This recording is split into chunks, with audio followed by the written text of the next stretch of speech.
आष्टा येथील मांग दफनभूमी उद्ध्वस्त प्रकरणी आष्टा येथील दफनभूमीतच समाजातील प्रमुख कार्यकर्त्यांनी उपोषण सुरू केलंय। आष्टा शहरातील मांग समाजाची पूर्वरत असणारी दफनभूमीत विकास कामांच्या नावाखाली उद्ध्वस्त करून येथे असणारा संतांचा मठ देखील काढून टाकलाय। याबाबत ॲट्रॉसिटी कायद्याअंतर्गत गुन्हा दाखल करण्यासाठी येथील दिलीप कुरणे, विजय दणाणे, साजन अवघडे, प्रदीप आवळे बसले आहेत। यावेळी माजी नगराध्यक्ष झुंजाराव पाटील यांनी पाठिंबा जाहीर केलाय। या ठिकाणी मातंग समाज स्मशानभूमीमध्ये कालपासून बेमुदत उपोषण या ठिकाणी सुरू झाले। मातंग समाज या स्मशानभूमीमध्ये या संत श्रेष्ठ संतबुवा यांची जी समाधी होती, ती समाधी इथल्या नगर परिषद प्रशासन आणि इथल्या ठेकेदारांनी ती उद्ध्वस्त केलेली आहे। आणि या उद्ध्वस्त केलेल्या कारणामुळे त्यांचा निषेध म्हणून या ठिकाणी हे आंदोलन सुरू आहे। याचं कारण असं आहे की गेल्या अनेक वर्षापासून हा मातंग समाज या आष्ट्यामध्ये राहत असताना जी स्मशानभूमी आहे, या स्मशानभूमीची जे संत श्रेष्ठ जे आहेत त्यांची जी वास्तू आहे ती आणि उद्ध्वस्त करण्याचं कारण काय आहे?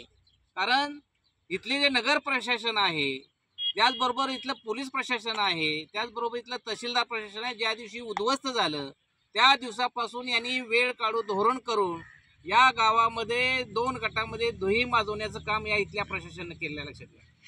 जी घटना घडली त्या घटनेच्या अनुषंगानं तातडीनं या संदर्भात प्रशासनानं गुन्हा दाखल करायला पाहिजे होता। तो गुन्हा आजपर्यंत दाखल झाला नाही।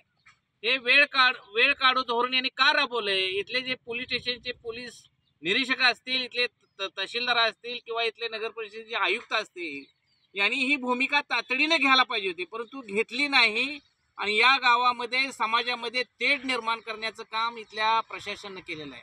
त्या प्रशासनाचा आम्ही जाहीरपणे असा निषेध करतो। या ठिकाणी जर या ठिकाणी मातंग समाजाचे आमचे कार्यकर्ते या ठिकाणी स्मशानभूमीमध्ये आंदोलन करतायत, लक्षात घ्या।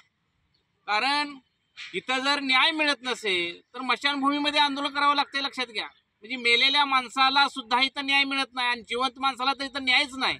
आणि मेलेल्यानंतर सुद्धा इथलं जर माणसाला जर न्याय मिळत नसेल तर इथली प्रशासन व्यवस्था काय करते? कारण या राज्यामध्ये बीजेपी आणि शिवसेनेचं सरकार सत्तेत आल्यापासून मागासवर्गीय दलितांच्यावर फार मोठा अन्याय सुरू आहे, लक्षात घ्या।